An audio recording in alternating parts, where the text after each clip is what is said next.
We want to make sure that we draw the line here at Kilmar Garcia, because it's not just about him.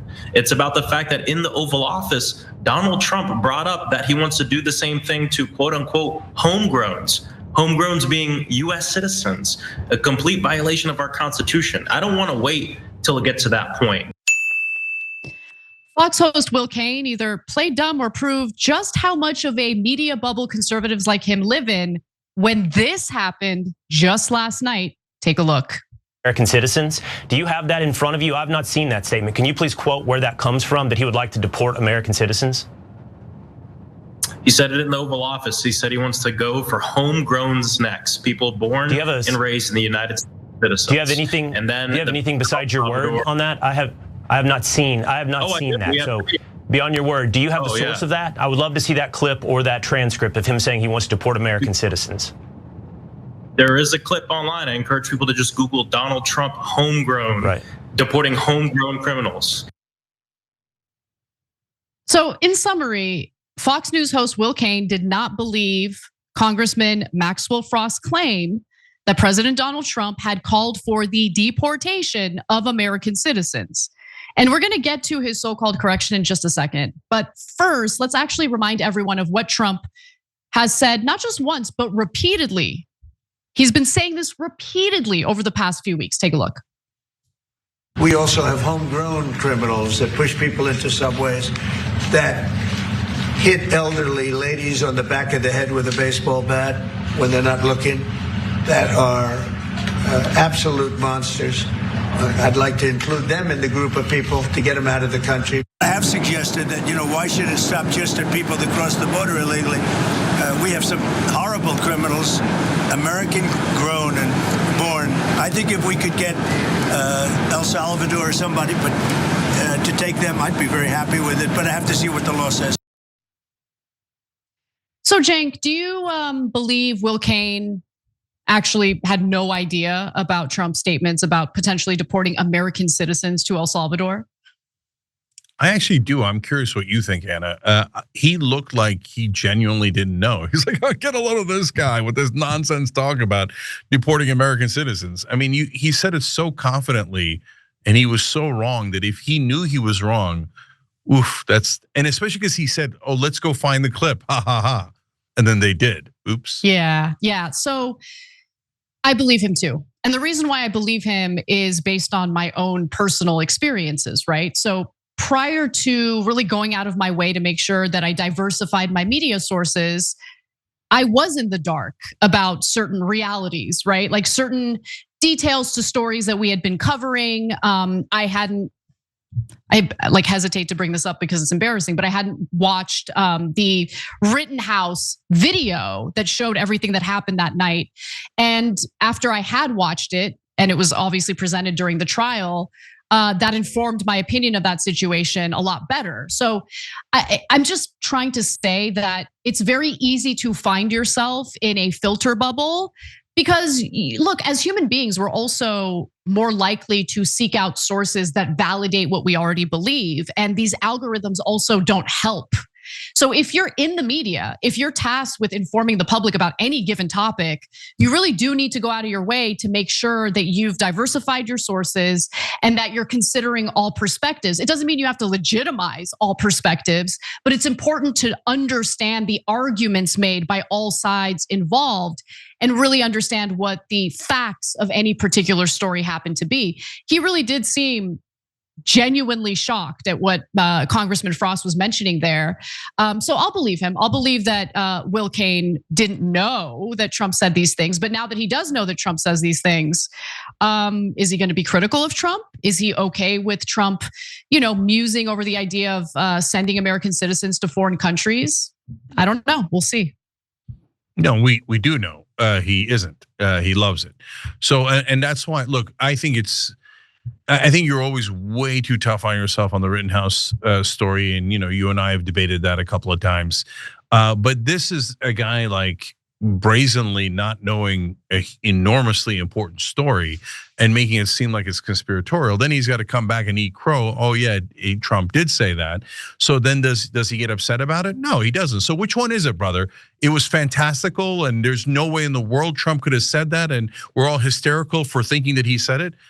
Or, yeah, he said it and it's awesome and we should. That's goddamn right. We should take away American citizens' rights. Which one is it, brother? Which one is it? So no, the reality is Will Cain pretends that he doesn't want it for Americans, but as long as Trump says it, he's a good boy and he'll go and lick Trump's boots and then try to justify it. That's who apparently Will Cain is. So at some point, Will Cain realized, oh wow, Trump really did say this, but don't worry, he's not apologizing for the way he handled that interview and the denialism he engaged in. Let's take a look at the next clip. After years of very fine people, among other hoaxes, I'm suspicious of any Democrat quoting President Trump in full context. And I make no apologies, none, on not being able to know or recall that specific clip because it doesn't reinforce my fever dream Handmaid's Tale vision of America, where Lily, who reads The Bulwark on the Upper West Side, is about to be deported right after Kilmar Abrego Garcia. President Donald Trump was clearly talking about obeying the law. I'm doubtful the law would allow him to deport homegrown criminals. But it's a far cry again from the Handmaid's Tale vision of the next after Abrego Garcia is you. No, that's exactly what it is. That's exactly what it is. Yeah, go ahead.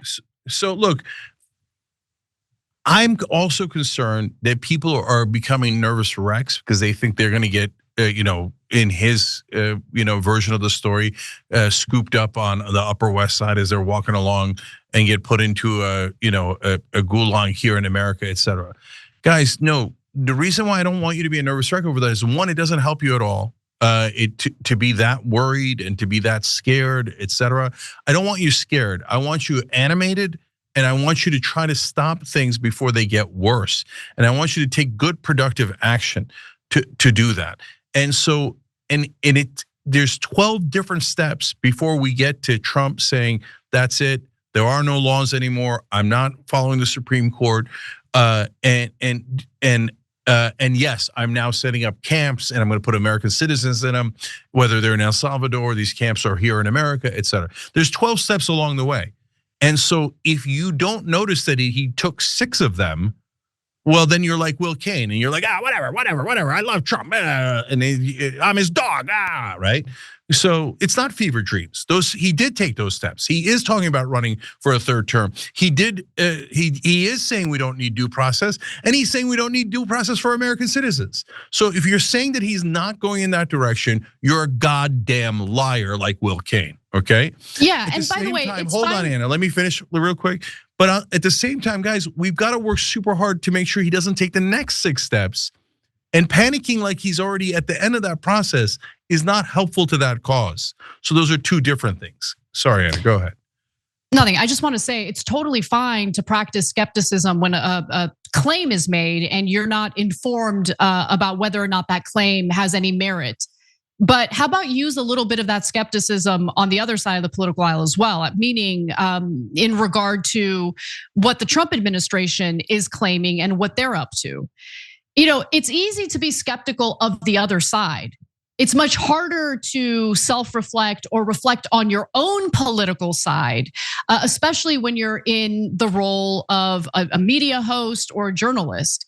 But we could really use a lot more of that skepticism when it comes to one's own side these days, because holding your own side accountable can actually lead to your own side improving. And so in this case, I would be, surprised if most Republican voters would be in favor of the federal government having the ability to send American citizens to a foreign country with no due process. And so it's, again, important to make sure your own side is following the rule of law, valuing constitutional rights, and fighting back when you see that they're engaging in bad behavior. Yeah, last thing on this. So Will Cain, make up your mind, right? So you saw that clip at the end there. I make no apologies, even though you were dead wrong. The apology isn't, hey, I want you to apologize for voting for Trump. No, the apology is, hey, You didn't know what the hell was going on in the news on a massively important story where the president says, I'm going to take away due process from American citizens and send them to dungeons in El Salvador. You didn't know that, okay? So that's what the apology is for. But then at the end, he says something worse. He's like, well, Trump said he'd follow the law, and I doubt the law would allow him to do this. Well, those two things are contradictory. So it takes a different law that's violated, and you can see how contradictory they are. If Trump said, well, I mean, I'll follow the law, but I'm thinking about murdering people. So I'll see if I can murder people, but maybe I'll follow the law. I guess I'll follow the law, but I'm really looking into murdering them. Will Cain would come out and go, say, he said he wanted to follow the law. He said he wanted to follow the law. Okay, I don't think the law will let him murder people. But still, Trump's awesome. Trump is awesome. What a great thing to say that you would take away due process for Americans. No, it's not. It's a crappy thing to say. It's what authoritarian douchebags say. And there's stupid propagandists like Will Cain that come out there and do apologies for him. So which side are you on? Because now look, we've been very consistent on this, and I'm gonna say that we were right about it. Because now we see that half of Trump's voters, or some percentage of Trump voters, are breaking against him. And people like Joe Rogan are saying, yeah, due process is Western civilization, and you do not get to take that away. On the other hand, you have dogs like Will Cain who say, oh, I hate America, I hate our Constitution, and if Trump wants to shred him, I'll be the first SS soldier signing up to help him shred it. Admit it, Will, what the hell does that mean? Oh, he says he'll follow the law, but hey, the law, you know the law doesn't say that you could send Americans to a dungeon without due process. Are you gonna speak out against that? No, you're not, because you're a stupid propagandist. So why don't you just be honest for the first time in your life? Every time you ring the bell below, an angel gets his wings. Totally not true, but it does keep you updated on our live shows.